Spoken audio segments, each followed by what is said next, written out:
大家下午好，我刚才看见啊 ，Adrian 被 Ken 耍了一把哈，Ken 是用中文来回答，他就没听懂，他不知道怎么接那个东西。那我本来是想把 The Future of Computing 用中文来讲，今天我们也实现 globalization， 我也串场用英文来讲。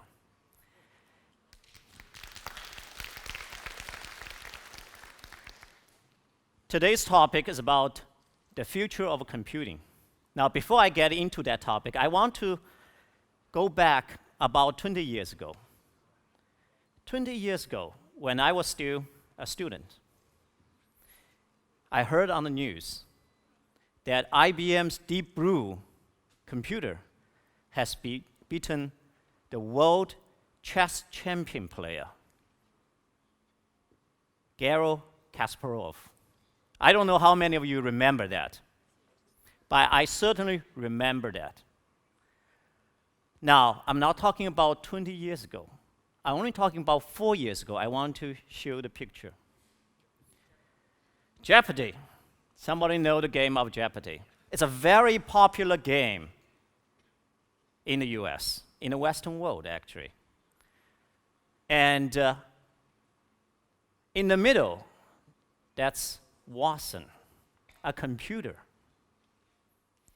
actually played the game of a human, two experts. One is Kent Jennings and Brett Rutter. One actually have won most money, okay, the amount of money in the history. And the second one, most of times in history. But Watson, on 2011, Valentine's Day, February 14, and I still remember that day because I was in New York. Live broadcast on ABC, you know, very popular ABC, on a television, live broadcast, and beat the two champions of a human. This is a moment that tells us the computer is getting into a different stage. Now, of course, the computer actually can understand human language, no matter it's Chinese or English, okay? And it can reason and also give the question, okay? Jeopardy actually give you the answer, and you have to answer it in the format of a question and beat both champions. Life. Now, behind it, you know, the natural language processing, the reasoning, and be able to use supercomputing power to actually do also the prediction probability and also give a one single answer, okay? And through that game, the computer won, you know, it always gives out money, right? $1 million US. And the second and third, of course, won 300,000 and 200,000, right? Now, because the computer don't eat and drink, so we donate that $1 million for the nonprofit organization. And because the computer Watson did that, the other two have no choice but to donate half of that to the nonprofit organization. So, I want to give you a quick history about computing. 1900, right, about that time, the first computing is tabulating. Basically, you use a device to collect data and punch card, scale, and all these things, and you tabulate that, okay, collecting records. Now, in the middle of, actually is 1950, right? We start to have the programming computer. In other words, we teach computer, and in their language, the computing language, machine language, and put our code in the computer. Now, the computer will record that, compile that, and execute the same instruction again and again and again, repeatedly. tirelessly. Okay, that is the format of today's computer, actually. Now, 4 years ago, Watson, on that event, actually opened a new chapter of computing. That's called cognitive computing.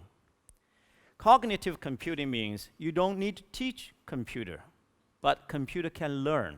Somebody called machine learning or artificial intelligence. Different names, but it's cognitive computing.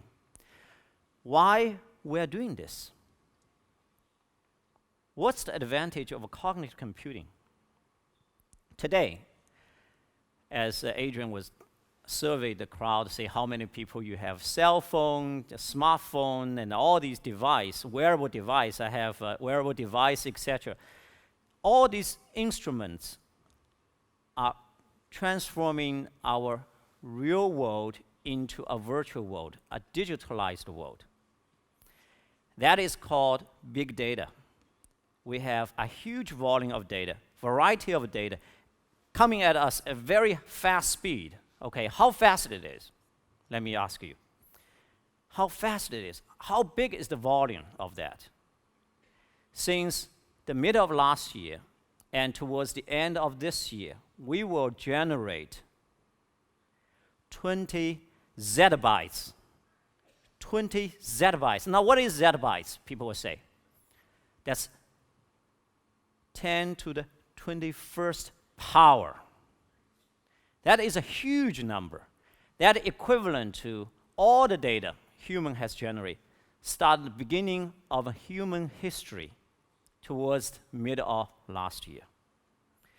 That amount of data,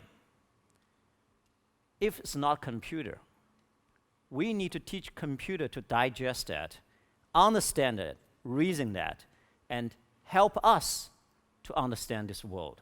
And that is why.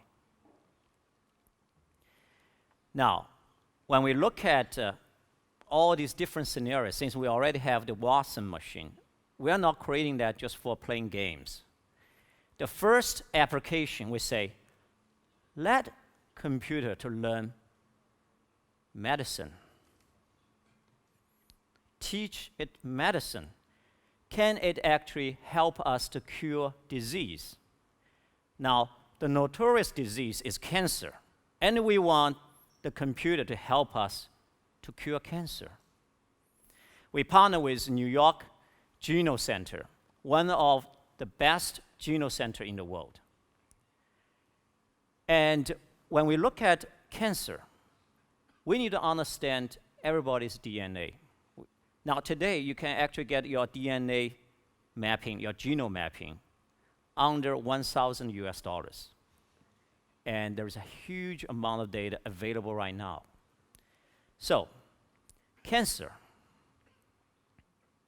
Do you know that every year, there's about 14 million people will be hit by cancer? And out of that, there will be over 8 million people die. 8 million people die of cancer. It's a huge number.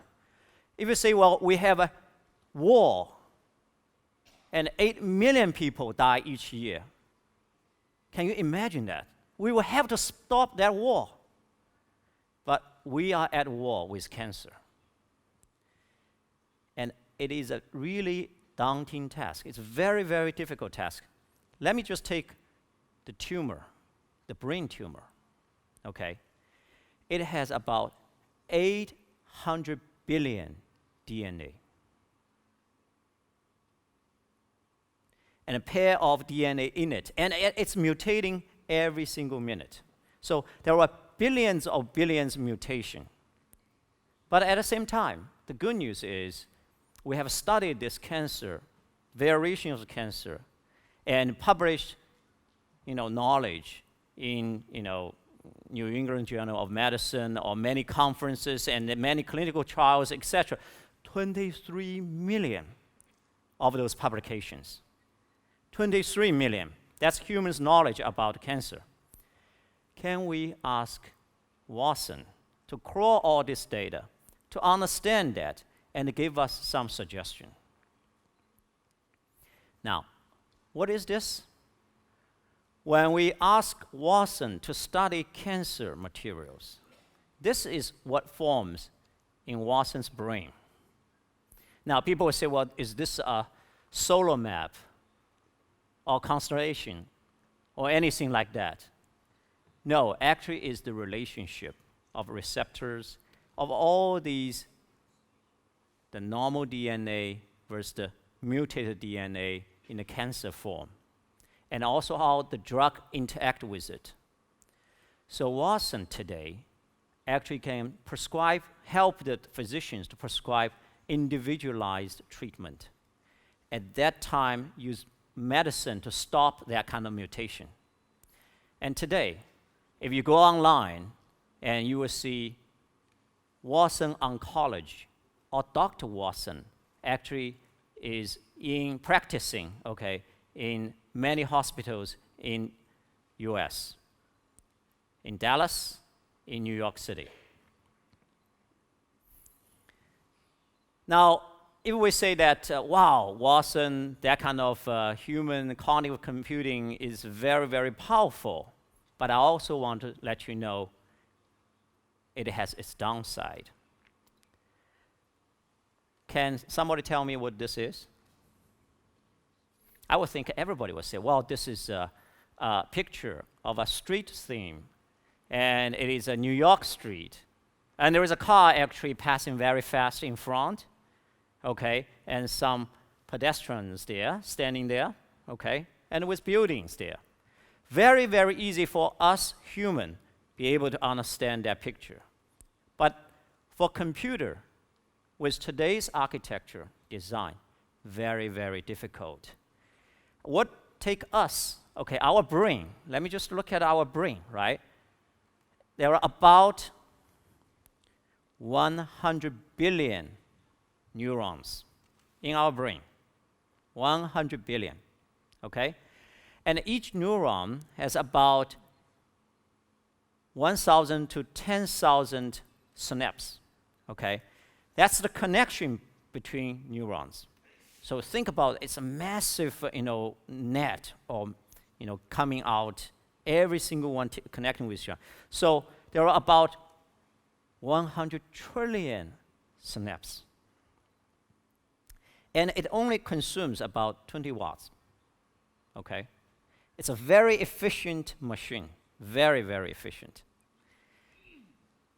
And we want to simulate that. What do we have done? We use one of the most powerful machines in the world. That's from the National Lab, Lawrence Liverpool National Lab. It's a supercomputer, and very low power to that, supercomputer. And we basically harvest about 1.5 million processors, okay, on that computer.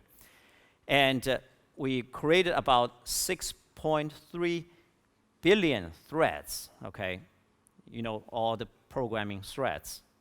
And with all these, it consumed 8 megawatts, okay, and ran only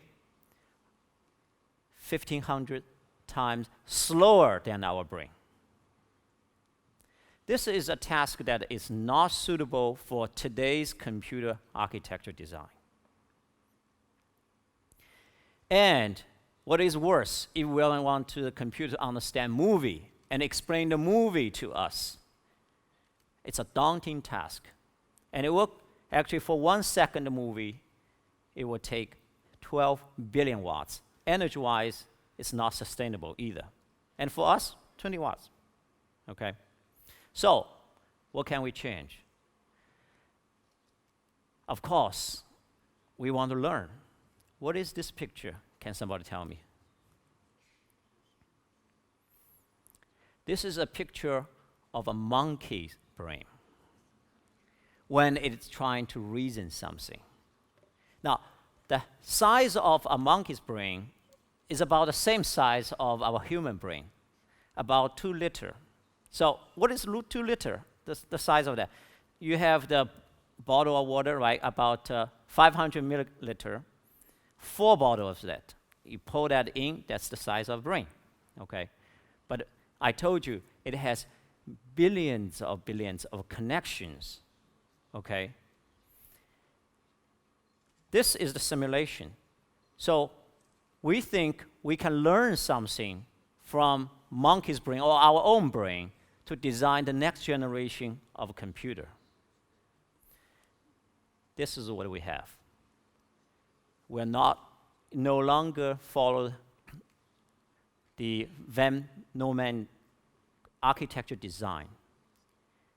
Today's computer architecture is a CPU, computing unit with memory, and connecting between them is the data bus. But with this, we have put over 5.4 billion transistors on this chip, the most dense chip that IBM have ever made. And the size is just the size of a stamp. It only consumes 65 milliwatts. It simulates about over 100 million neurons with billions of connections there. Now, somebody call it, we have the code name called True North. Okay, the chip name is True North. And somebody will say this is a brain chip, okay? And this size actually can simulate the same brain power of a bee, okay? It's far away from our human, brain power. But with this, we are challenging ourselves that we are going to create the computer has the same brain power of human being. Now, with only that, we can put it into some small devices. For example, medical device, and have it learn. It reads all the data coming from the medical device. And also, it can put on some robotics and put it into a hazardous environment to do the work that humans don't want to do, right? And also can put it in the Google Glass or IBM Glass, actually see whatever you see, okay? So you say, well, give me an example. How would it work, right? Give me one example how Watson, this kind of cognitive computing can help us. I want to illustrate a demo. Chef Watson. So we actually asked Watson to study all the recipes in the world. No matter it's a Hunan style, Sichuan style, or Beijing style, or European style, or American style, all these things, and come together with some new recipes. Let's watch that.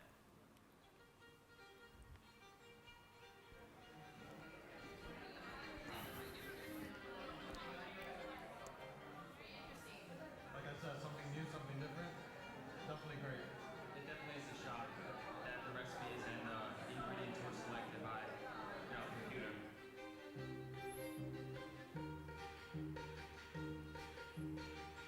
I'm James Bricione, and I'm the Director of Culinary Development here at the Institute of Culinary Education. I'm Michael Asconis. I'm Creative Director at the Institute of Culinary Education. As a chef, creativity, I think, it is one of the most important things. So I think it's something that everybody strives for in their careers is to learn that skill of creativity and how to develop and cook new things. The idea of creative computing is for machines and humans work together. In this case, for the machine to work with chefs to put together new recipes that has never been put together before. So humans have trouble remembering or thinking about large data sets or large numbers of possibilities. Most professional chefs are good at reasoning about pairs of ingredients. Some of the best chefs can reason about 3 ingredients, but pretty much no human can reason about 4 ingredients. And that's where the power of the machine comes in. Working with the system begins with designing the dish. We select first an ingredient that we find interesting or intriguing. We set up some parameters of the dish, what types of ingredients we want to include, and then we spin the wheel and wait to see what comes out. If you think about all the possible ingredients in the world to put together for food, there are quintillion possibilities. So when you put in a key ingredient, the system will start to think about which ingredients often go well together. It'll start looking at regional cuisines, and it'll come up with these thousands or millions of ideas. And then that's where the psychology and chemistry comes into play. People often think of food as an art, but in fact there's a lot of underlying science. And And what the machine does is it models both aspects. It understands the chemistry of the food, but also models human perception, and so it can predict what will be flavorful or not. To come up with new ideas and push new boundaries. What we're doing is pushing computing to this whole new direction that people really haven't looked at too much. We're all familiar with search engines and how they can help us find things, but can a computer help you come up with things that have never existed before? That's what we're trying to do. You can help chefs be more creative. You can imagine other people who come up with new ideas and helping them be more creative. Travel, application design, industrial design, fashion, retail, all of these industries will benefit from computational creativity. I guess I was probably a little skeptical that the system could help me cook better, but now going through that process, you start to realize that maybe it's a really good thing that we're going down this road. Now, thank you. Now, if a computer actually can help us cook better, what else can computer do? They can learn medicine and help us to cure cancer.